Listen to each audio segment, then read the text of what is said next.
Welcome, I'm Bill Wake. This is my weekly summary of the work we've done on Twitch. Lately, we've been working on a game called Betwist, and it's a word finding game. And the focus this week was on a data structure called the Trie. It lets us do things like find all the words in a given set of a board. So this past week, we replaced our binary search with a Trie. We write the Trie to disk compressed. We added some modes to the game to play or review, and we show the system answers on demand. So if you're not familiar with the Trie, it's a structure for retrieval, and it's really good with partial words, which fits our needs well. So it builds a tree, and it's kind of letter by letter. So if I'm looking for the word B-E, I start in the root node at the top, and I follow the B, and it takes me to another node, and that node has an E. I follow that, and I get to a node that says true, meaning it is a word. B is in our dictionary, and it also could be followed by D or T. And we're just searching for B, so we find out, yes, B is a word, and we also find out, are there more words you could generate starting with B? And the answer is yes. You have entries in the list of characters and other tries. So it makes a nice tree, and it makes a very quick search. It's effectively linear, going down in the length of the word. So that's an improvement for us. So the comparison is we've had three approaches to search now. We started off with linear search just to get something going, and linear search is just go down the list until you find it. It's slow, and but it's space. It basically needs space for all the words. The binary search is O log n, so you're dividing it in two all the time, and so it's much faster to get to the words in there. It's got basically the same space requirements. It just needs it sorted before you search. And then the Trie, it's actually proportional to the length of the word you're searching for. So if you have a huge dictionary, it doesn't matter. It's not going to affect the length of the word, The space, I'm not sure n times k is quite accurate, but it definitely takes more space because every letter has that overhead of the flag and the possible successors and all that stuff. So it's definitely bigger. So when you look at our files, when we had the linear search or the binary search, the space for the dictionary was about 2.5 meg. Okay. If you did the Trie, our first version of it came out 27 meg. This is encoded in JSON, which is not a super efficient encoding, to be sure. So we ended up compressing it. So we take that 27 meg, but before it goes to disk, we compress it, and it goes down to about 2.5 meg, comparable to the other one. We do pay an extra cost on the receiving end to decompress it, but that's the risk we take. Okay, let's do a demo and walk through the code. So we have a board, and let's find some words in it just to get things kind of seated. Okay, I see train. Cyber. Maybe cybers. Not a word. Cyber. Not a word. Okay. Don't know what dictionary we have. Okay. Shin. Actually, shiner. Okay. And you see we get the word we guessed and those prefix words in it. And we have the game, there are scores so far. If we go here to the list of more words, we see the words we had sorted by length and then alphabetically within that. Now, we don't know the system words yet because, if you do that, you kind of end the game. So we'll show them, and it turns out there's a lot of them. And this is a consistent thing. Every board we've generated has dozens and dozens. Now, I'm only showing the ones 6 letters or more. So if you go to the 5s and 4s, the list is even bigger. Now, this one's looking pretty good. I mean, most of these words I know, but sometimes you get in sections and it's like, I have no idea. Nocent, Orge, Kintar, Racons, Ratani, like, I don't know, Rattan I know. So we have a pretty full dictionary. But at this point, we were in play mode. Now we're in review mode because we've shown the answers, basically the full list of answers. You can still come in here and try it out. RATTA. Well, we thought we had rattan. Where is it? Here's another R A. Oh, go this way. Whoops. RATTAN. Okay. Now we don't stop you from scoring. Notice our score is going to change.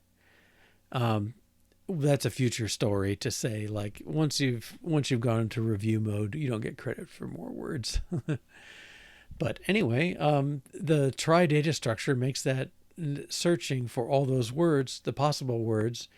If you start CYBE and it goes, no, there aren't any words that extend CYBE, we don't have to generate all the other possibilities. We just stop there. So that works out all right. Okay, let's take a look at the code. Let's start with the vocabulary. So before this was the binary search. Now it basically delegates all its work to the trie, but its interface is it wants to know if you contain a word, and it wants to know if you, if you contain it and do you prefix another word. I don't have a good joint verb for that. I might just turn it into find. We'll see. But the tree is all the work, or trie. So our structure, recall, it's the is word and then next, and the next is a list of character and trie pairs. So we do that with the trie match type. So here's the, is it a word? What are the next possibilities? And down here, that's a character and a trie. And so those go in an array, and they all go in the struct. Okay, so the structure that holds all this is, this is a very structure intensive algorithm, I guess I would say. All right, so contains, we can figure that out from this. So we just provide this in our interface for trie. But all we're doing is we got a word and we walk through character by character, and we make sure if we can find the next character, then we keep going. And if we can't find the character, then we say this is not a word. This thing you submitted is not a word. All right. So if it doesn't find it, it returns early. It's not clear to me this value is right looking at it now. And so I put a task in to look at that later. But assuming we find the word, we just keep walking down that structure to the next one and the next one. And when we get to the bottom of it, we say, are you a word? And are you a prefix of other things? So if there are other things, if it's not empty, then there are more words that come after this. Okay. And that gives us that quick search. Boy, that really bugs me. Okay. Now that's the search side. To build these things, we broke it out into a separate class because you only build this quote once. Every time you change the data structure, you'd have to rebuild it. But in general, you're building it once.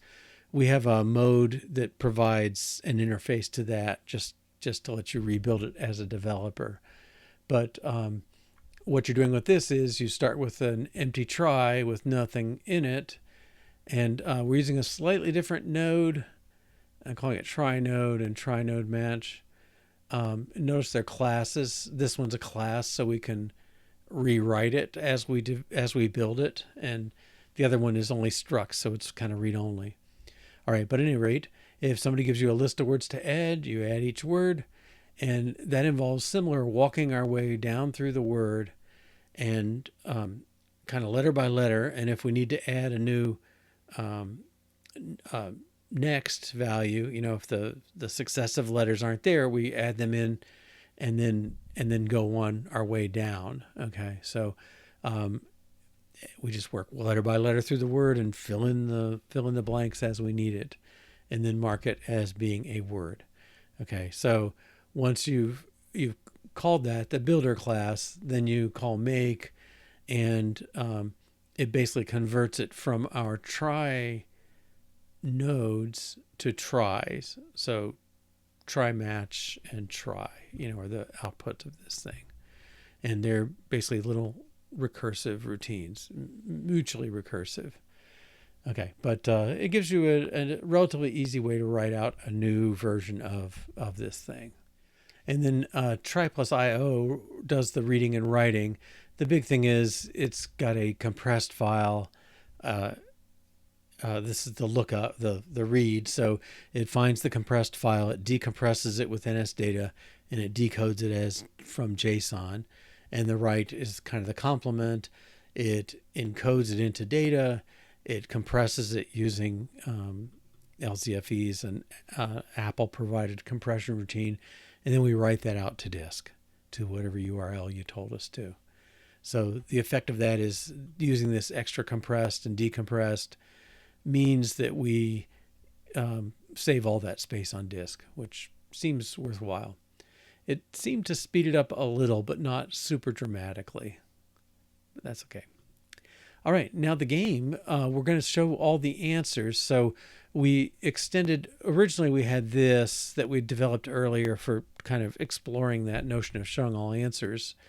And it returns things as sets of string. What we'd really like is a structure that's similar to our answers structure. So answers, basically we're converting it, make sure the words are big enough, 6 letters or more, and then insert them into this answers object. And answers, the big thing is it's sorting things by their length. So it matches a length to a set of answers. And we want the display to reflect that. So let's see that here.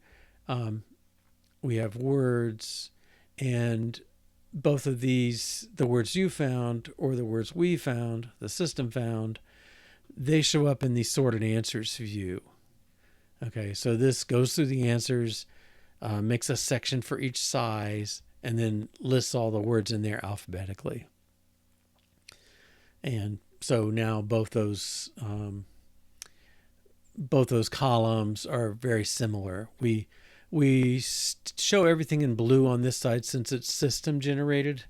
I think we could probably start showing your words in black. That'd be kind of a nice touch. But at any rate, you get this sorted by letters or sorted by length and name at that point. So that comes from there.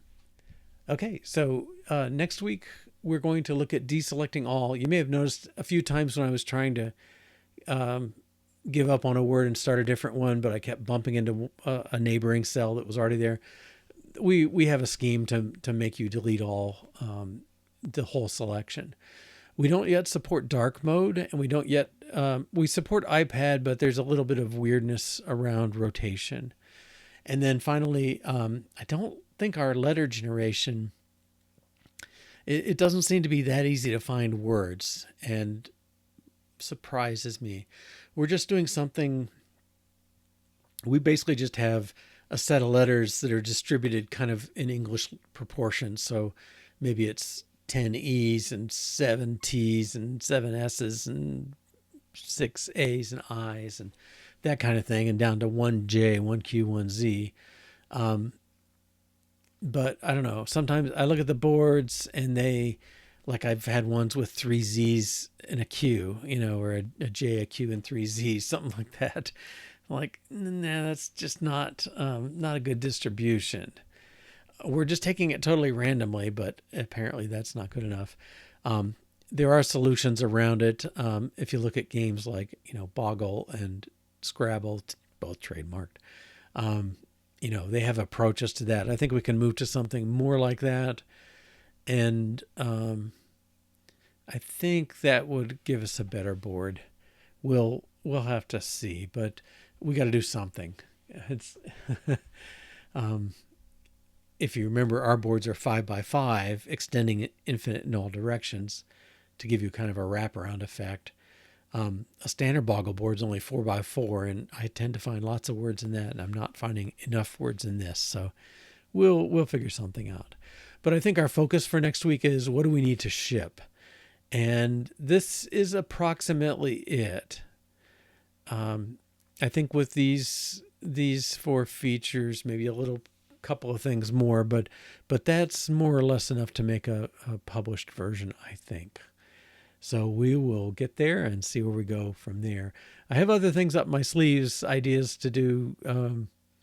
I'd like to do tessellation, so my letters show up in kind of an interesting little grid, but that's future work. I've got other projects I want to get started, so we'll get to shipping and see where to go from there. All right. If you'd like to join us, we meet on Twitch Monday through Thursday, 2 to 4:30 p.m. Eastern Standard Time. We've switched time in America. And 7 to 9:30 p.m. UTC. xp123.com/Twitch will get you to the live session, and xp123.com/YouTube gets you to the old sessions. They're time delayed and lightly edited. Thanks for watching. Hope to catch you online sometime. Bye-bye.